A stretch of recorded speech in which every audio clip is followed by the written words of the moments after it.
Hello everyone.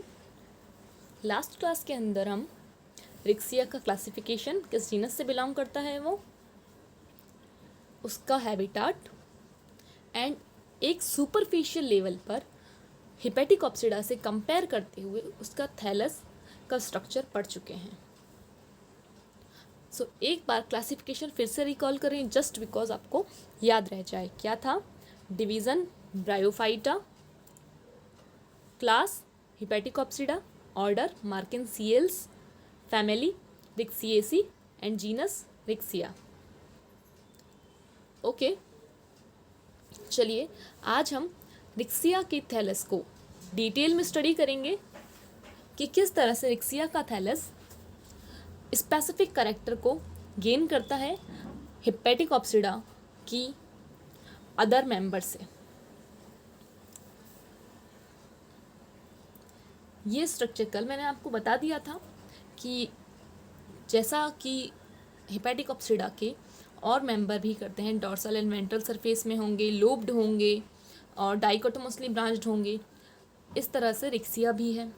लेकिन इसका specific character क्या है जो इसे अलग बना रहा है बाकी जीनस से? सो रिक्सिया किसके अंदर आ रहा है? मार्केंसियल्स के अंदर। ओके, रिक्सिया का जो स्पेशल कैरेक्टर है तो वो ये है कि फर्स्ट चीज कि जो स्पोरोफाइट है वो कैप्सूल लाइक होता है। ठीक है, कैप्सूल लाइक यानी कि राउंड राउंड होता है जो कि डॉर्सल सरफेस पे प्रेजेंट होगा। रिप्रोडक्टिव ऑर्गन डॉर्सल सरफेस पे प्रेजेंट होंगे। एपिकल नॉच प्रेजेंट होगी। क्या होती है एपिकल नॉच? एक जो ये इस तरह से डिवाइड होता है डाइकोटोमसली, यहाँ पर एक पॉइंट होता है जो कि रिक्सिया की थैलस की ग्रोथ के लिए रिस्पॉन्सिबल होता है। आप कह सकते हैं एज ए मेरिस्टेमेटिक नेचर में कहें तो ये एपिकल नॉच ही होती है। वेंट्रल सरफेस पे राइजॉइड्स एंड स्केल्स प्रेजेंट होंगी। चलिए इनके बारे में डिटेल में स्टडी करते हैं।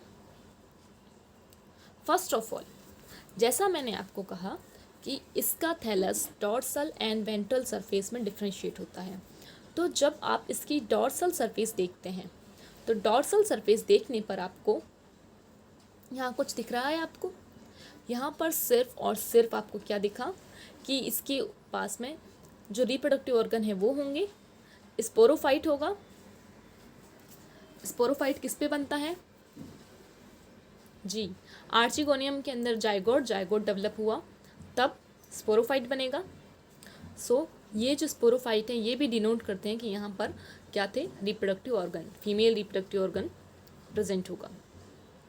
सो ये इसके डॉर्सल सरफेस का व्यू है जिसके अंदर आपको बस यही ध्यान रखना है कि इसकी डॉर्सल सरफेस पे रिप्रोडक्टिव ऑर्गन एंड स्पोरोफाइट होते हैं।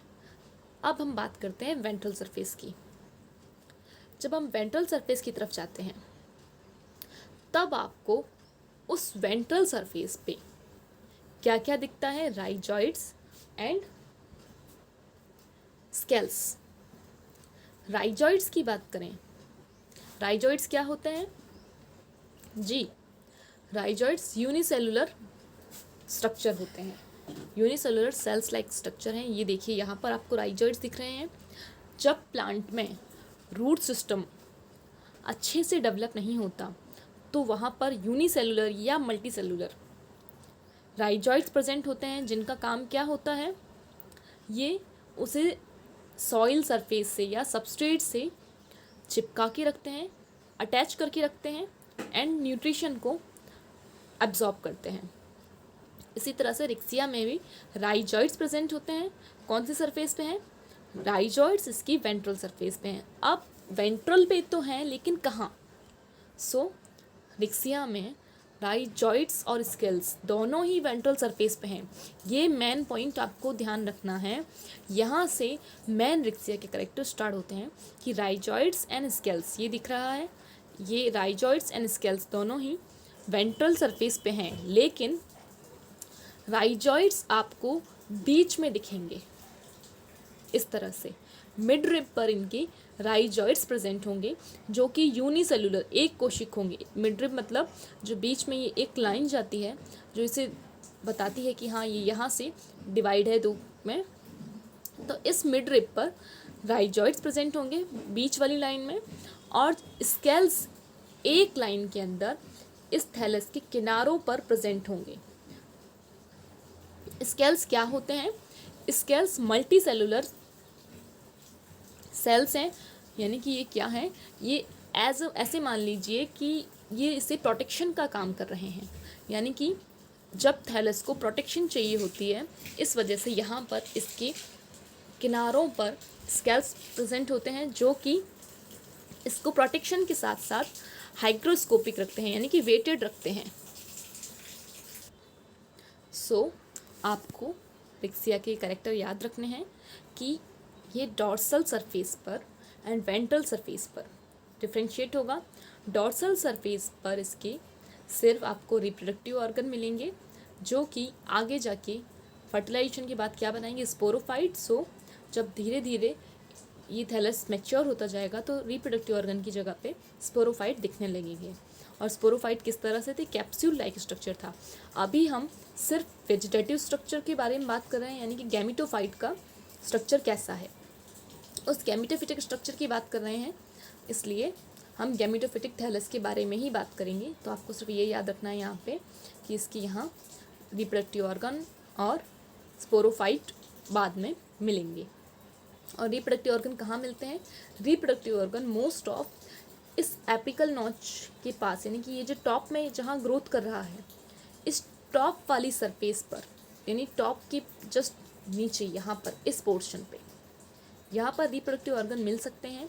और इनका काम क्या होगा, ये आगे जाके रिप्रोडक्शन करेंगे, लेकिन ये रिप्रोडक्टिव ऑर्गन इसके सुपरफिशियली, यानी कि एक ऊपर से प्रेजेंट भी हो सकते हैं या फिर इसके अंदर एम्बेडेड धसे हुए भी हो सकते हैं, यानी कि जो ऊपरी परत होती है उसमें भी हो सकते हैं या अंदर धसे हुए भी हो सकते हैं। तो आपको सिर्फ यही याद रखना है कि रिप्रोडक्टिव ऑर्गन मिलते हैं डॉर्सल सरफेस पे जो कि एम्बेडेड या सुपरफिशियली प्रेजेंट होंगे, लेकिन कहाँ होंगे? ये टॉप वाले रीजन पर, यानी कि एपिकल नॉच के जस्ट नीचे साइड में, यहाँ पर इस रीजन पे। वेंट्रल सरफेस की बात करें तो वेंट्रल सरफेस पर राइजॉइड्स एंड स्केल्स मिलते हैं। राइजॉइड्स एंड स्केल्स, राइजॉइड्स की बात करें तो राइजॉइड्स इसकी मिड रिप पर, यानी कि ये जो बीच वाली सेंट्रल वाली लाइन है इस पे मिलते हैं।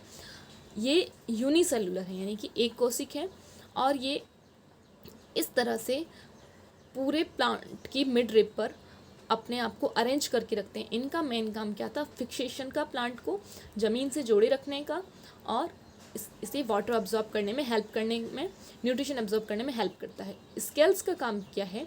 स्केल्स मल्टी सेलुलर ऑर्गेनिज्म, मतलब मल्टी सेलुलर हैं, होते हैं, और ये इस थैलस की मार्जिन के पास, यानी कि जो किनारे हैं जस्ट यहाँ पर प्रेजेंट होते हैं, और इनका मेन काम है प्रोटेक्शन का, और इसे हाइग्रोस्कोपिक रखना है, यानी कि इसके अंदर मॉइस्चर कंटेंट को बनाए रखना, इसका मॉइस्चर कंटेंट इतना लॉस ना हो, इसलिए स्केल्स यहाँ पे प्रेजेंट होते हैं।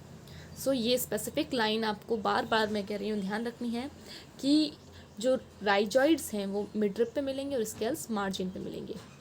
और इसके साथ साथ एक चीज़ यहाँ और, कि ये जो स्केल्स हैं यहाँ पर, ये जो टॉप वाला पोर्शन है जहाँ पर एपिकल नॉच प्रेजेंट होती है, वहाँ पर कुछ इस तरह से प्रेजेंट होते हैं कि ये ऐसा, मतलब देखने में ऐसा लगेगा कि ये सब एक तरह से नेल्स लाइक स्ट्रक्चर है, या फिर ऐसा कह सकते हैं आप कि खड़े फॉर्म में या वर्टिकली प्रेजेंट होते हैं। इनका मेन काम क्या है यहाँ पर, कि ये जो एपिकल नॉच वाला रीजन है जिससे ये थैलस ग्रोथ करता है, इसे प्रोटेक्शन प्रोवाइड करने का। तो ये पूरे थैलस पे तो एक लाइन में मार्जिन पे प्रेजेंट होंगे, लेकिन एपिकल नॉच पे ये उसे प्रोटेक्शन देने के लिए इस तरह से प्रेजेंट होते हैं। आप ऐसे समझ लीजिए कि ये जो एपिकल नॉच है यहाँ पर, ये कुछ ऐसे, कुछ इस तरह से प्रेजेंट होंगे जो कि इस एपिकल नॉच को प्रोटेक्शन देने का काम करते हैं। सो ये है रिक्सिया का वेंट्रल और डॉर्सल सरफेस में क्या फ़र्क है, डिफरेंशिएशन। अब नेक्स्ट पढ़ते हैं कि जो हमने कहा कि राइजॉइड्स और स्केल्स, इनमें क्या स्पेसिफिक है। जब हम बात करते हैं राइजॉइड्स की, तो रिक्सिया के अंदर जो राइजॉइड्स मिल रहे हैं आपको यहाँ मिडरिप पे, ये दो तरह के होते हैं। एक होते हैं स्मूथ वॉल्ड, यानी कि जिनकी जो आंतरिक भित्ति है, जो स्मूथ वॉल है, अंदर वाली जो वॉल है, वो बिल्कुल चिकनी होती है, एकदम सीधी, बिना कटी फटी। यानी कि स्मूथ वॉल, स्मूथ का मतलब ही होता है एकदम चिकना। तो रिक्सिया के अंदर राइजोइड्स दो मिलते हैं, एक होते हैं स्मूथ वॉल्ड और दूसरे होते हैं ट्यूबरकुलेटेड। स्मूथ वॉल्ड में जो अंदर वाली लेयर है, आपको यहाँ दिख रही होगी कि ये बिल्कुल सीधी है, विदाउट एनी डिप्रेशन या एनी एज, यानी कि कोई उभार या खांच आपको यहाँ नहीं दिख रही है। लेकिन ट्यूबरकुलेटेड राइजोइड्स में अंदर जो रिक्सिया के जो आंतरिक दीवार है, ये जो अंदर वाली जो लेयर है एपिडर्मिस की, ये जो राइजोइड्स की अंदर वाली लेयर है, इसके अंदर आपको इस तरह से फोल्डिंग मिलेगी। ये फोल्डिंग क्या करती है? ये फोल्डिंग पैग लाइक स्ट्रक्चर बना रही है। और फोल्डिंग का काम क्या होता है? फोल्डिंग का काम होता है कि फोल्डिंग से ज़्यादा एरिया बन रहा है, ज़्यादा वॉल्यूम बन रहा है, जिससे कि एब्जॉर्प्शन ज़्यादा होगा वाटर का। सो रिक्सिया के अंदर आपको इस तरह से स्ट्रक्चर मिलता है। एक मिलता है आपको ट्यूबरकुलेटेड, देखिए ये वाला बिल्कुल स्मूथ वॉल्ड मिलेगा इस तरह से, और एक मिलता है आपको इस तरह से पैग लाइक स्ट्रक्चर, जो कि ट्यूबरकुलेटेड राइजोइड्स का टाइप है। सो ये स्पेसिफिक चीज़ याद रखनी है कि रिक्सिया के अंदर दो तरह के राइजोइड मिलते हैं, एक स्मूथ वॉल्ड और दूसरे ट्यूबरकुलेटेड। दोनों ही मिलेंगे यहीं मिड रिब पर ही, लेकिन दो तरह के होंगे। अब स्केल्स की बात करें तो स्केल्स इसकी मार्जिन पे थे। ये मल्टी सेलुलर होते हैं और इनका ये स्ट्रक्चर कुछ इस तरह से होता है। इनका काम सिर्फ ये है कि ये इसे प्रोटेक्शन प्रोवाइड करेंगे, और मेनली ये प्रोटेक्शन किसको प्रोवाइड करते हैं? एपिकल नॉच को, और हाइग्रोस्कोपिक रखते हैं, यानी कि वेटेड रखते हैं थैलस को। अब राइजोइड्स यूनिसेलुलर थे। इसके साथ आपको इस डायग्राम में मैंने पूरे थैलस के बारे में बता दिया कि इसकी dorsal surface and ventral surface में क्या फ़र्क है, किस तरह से ये थैलस है, यानी कि इसका थैलेड स्ट्रक्चर क्या है। तो ये आपका vegetative structure of thallus complete होता है। वेजिटेटिव स्ट्रक्चर ऑफ थैलस यानी कि हम गैमेटोफाइट थैलस की बात करें, क्योंकि vegetative structure gametophytic thallus contain करता है। सो गैमेटोफिटिक थैलस के कैरेक्टर थे ये सब। वेजिटेटिव ग्रोथ वही करता है, कैसा होता है? हैप्लॉइड होता है नेचर में। आपका ये कंप्लीट होता है। अब इसे एज अ थ्योरी पढ़ने के लिए आप यहाँ से पढ़ सकते हैं। इसे आप समझ सकते हैं कि जैसा कि ये सब मैं पहले ही समझा चुकी हूँ कि गैमेटोफिटिक थैलस कैसा है, प्रोस्ट्रेट है, लीनियर रिबन शेप का हो सकता है और फ्लैट होता है।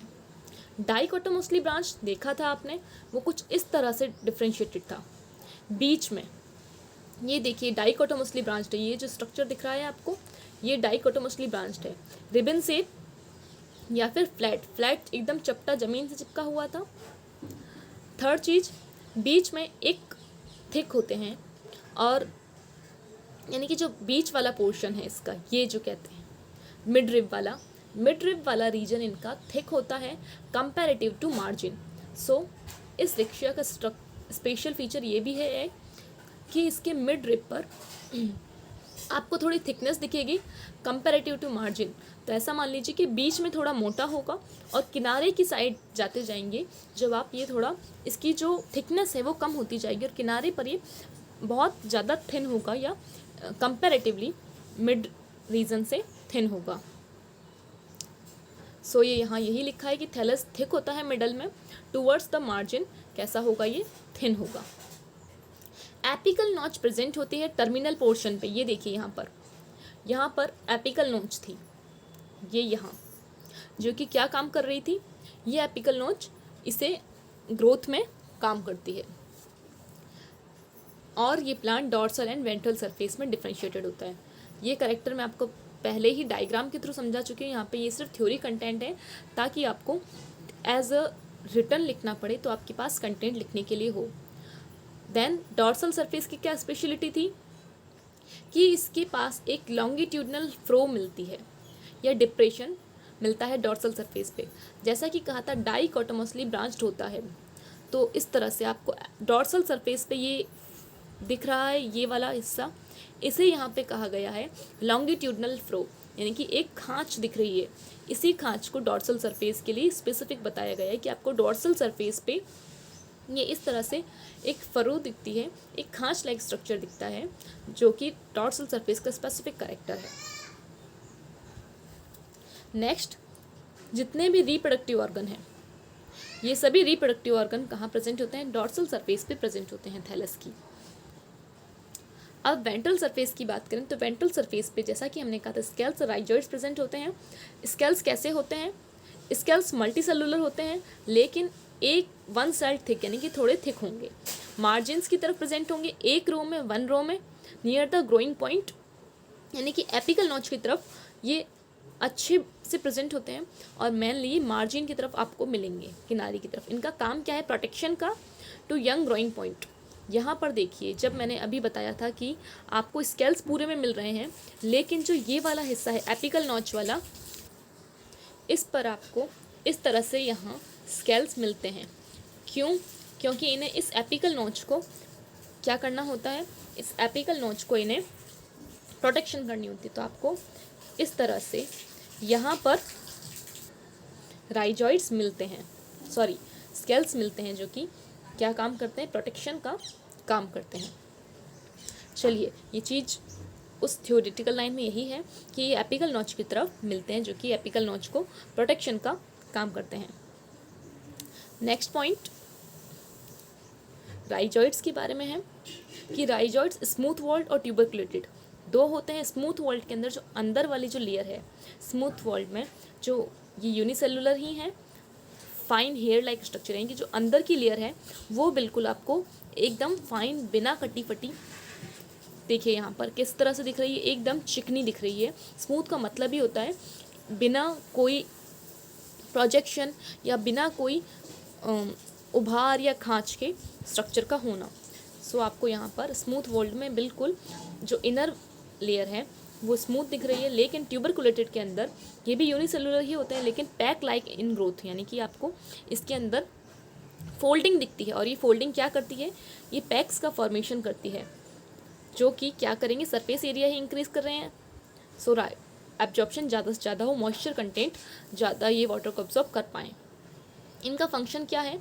इनका फंक्शन होता है राइजॉइड्स यानी कि एब्जॉर्प्शन का वाटर का और फिक्सेशन, ज़मीन से इसे अटैच करके रखते हैं।